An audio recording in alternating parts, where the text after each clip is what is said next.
Boom! Ayan na nga. Magandang hapon mga lods.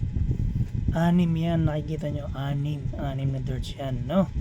So usapang darts na naman po tayo, with yours truly, Skanky Boy Jom Soriano. Alright, so guys, ang pag-uusapan natin ngayon, syempre usapang darts ulit. Wala namang ibang purpose yung channel natin kundi all about darts yan. Pinag-uusapan natin every video na ginagawa natin. This time guys, back to basics tayo, no? Wala mo ng practice throw, wala mo ng 501. Back to basics tayo kung ano-ano yung type ng darts barrel na ginagamit natin. Marami sa atin siguro marunong lang mag darts pero hindi alam yung tipo ng barrel na ginagamit nila. So eto yan, anim. Iisa-isahin natin yung anim na darts na yan, na barrel na yan. So ang pinakaunang-unang darts barrel, sa lahat yan guys, huwag kayong magtaka, lahat yan tungsten darts yung mga yan guys, no? So ang pinakaunang-unang dart barrel na i-discuss natin sa ating video na to is yung tinatawag na straight barrel. Yan, straight barrel ibig sabihin na yan, diretso, straight lang siya, diretsong barrel siya. So siya yung pinaka most versatile or pinaka gamit na darts barrel. Yan, meron siyang cylindrical shape. Ito yung sinatawag niyang yan, cylindrical shape, na ginagamit sa iba't ibang type ng paraan ng pagpukul. So ito yung common guys, na what they call this, darts barrel. Kaya nga straight barrel siya kasi syempre kapag ibinato mo siya straight dun sa may target na gusto mong patamaan, treble or double. Okay, so yan, straight barrel. Itong example ng straight barrel na to is yung kay MBG Winmau Authentic. Winmau Authentic. Yan, straight barrel. Yan ang unang type ng barrel ng darts na ginagamit natin. So masaya ako, meron akong isang straight barrel. Yung pangalawa, yung tinatawag nilang bomber or bomb type kung tawagin. So as you can see guys, yung tinatawag na bomber, ang common yan is yung Harrows, di ba? Meron silang pangalan mismo, Harrows bomber. Yun ang type niyan. So maiksi siya, tsaka medyo mataba, bomb. Kaya bomb type. So mabibigat to pag sinabing mga bomb type barrel na to, mabibigat to. Ito 25 to, mabigat. Kasi usually yung standard 22, ito 25, 26, 27. So ito nga siya yung may ma-wide or mataba na, ayan, kumpara mo, mataba tapos maiksi na na type ng barrel to. So kaya tinatawag na bomb barrel. Ito makakatama to ng maraming puntos kapag ginagamit mo to dun sa tawag nito, killers o sa mga groupings. Ito bomb type kasi mabigat, makokontrol mo yung hagis niyan.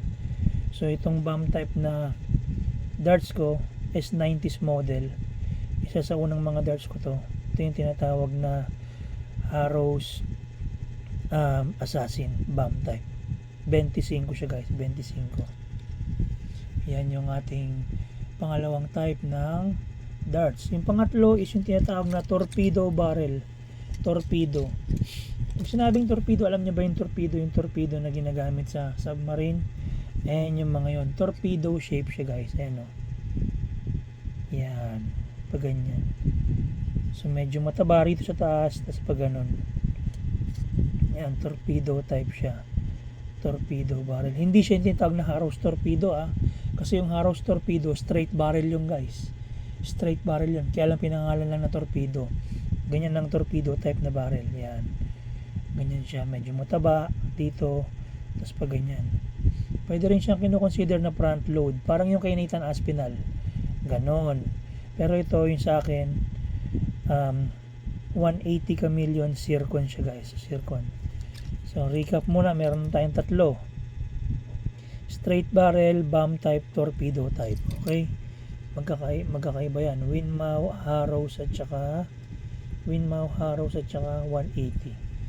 Ang susunod na type natin guys, yung tinatawag nilang sexy darts or yung scallop type. Kapag sinabing scallop type guys, yung merong curve dito sa gitna, yan siya, scallop barrel. Yan, pwede siyang i-consider na bomb barrel or straight barrel.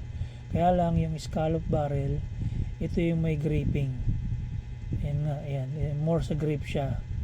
Yan, so, ito yung ating tinatawag na scallop barrel. Sexy kung tawagin guys. Ayan, no? Itong scallop barrel na darts ko naman, 180 chameleon din, kapatid nito. Kaya lang ito 180 chameleon, scallop type, coral. Yan, di ba? Eh, ito mga type ng darts. So at least yung mga newbies natin natututo. Susunod yung tinatawag na tapered darts. Tapered, pointed siya dito, tapos pag ganyan siya, palubo, tapos pabalik sa ganyan, sa straight. Kapag sinabing tapered dart, ito yung dart barrel na syempre nag-i-start siya ng straight, tapos yan, straight, tapos patik siya, patik, tapos magiging pointed siya. Yan, tapered. Ito yung tapered na tinatawag. So straight siya dito, tapos tumataba, tapos nagiging tapered dito. Yan, 180 sword edge yung example niyan, tapered darts na yan. Ito, yan. Tapos yung pinakahuli guys na type ng darts na ano natin is yung tinatawag na stealth o yung fast darts, yung mabibilis. Example niyan guys, yung Windmow Sniper, yung Amantri, saka ito Caliburn, mga mabibilis yan, fast darts or stealth barrel. Ayan, ito yung pinakamabibilis na darts. Medyo ma-thicker siya pero thinner sa front. Ito nga, ito yung sinasabi niyang ganun, parang dun din sa may tapered siya. So ito yung pinaka, kapag ini-squeeze mo yung dart barrel, medyo may grip ka, tapos halos pag hinagis mo siya, napakabilis ihagis sa board. So syempre kapag stealth dart ang gamit mo, fast flights ang gagamitin mo guys, di ba? Para talagang accurate na accurate. So yan, balikan natin guys yung ating ito nga pala guys, ito yung brand nito is Caliburn, China Caliburn, China darts yan. Medyo umaangat-angat sila ngayon, gumaganda-ganda ngayon ng marketing ng Caliburn. Marami na ring marami silang nai-sponsoran na mga players na rin, upcoming players. Ang gumagamit ng Caliburn dito sa atin sa local scene, si Eric Sanloy Sosing, yung ating World Darts Championship qualifier last year sa PDC. So yan guys, doon sa mga newbie guys, kailangan alam nyo tong mga to. Hindi yung kapag sinabing may darts ako, may darts ako, may darts ka nga pero hindi mo alam. Ano ba yun? Tanong siya, anong klaseng darts meron ka? Tungsten. Oh, yun. So meron ding difference yan. May tungsten, may brass, may tungsten nickel, may silver, may mga alloy, mga ganun guys.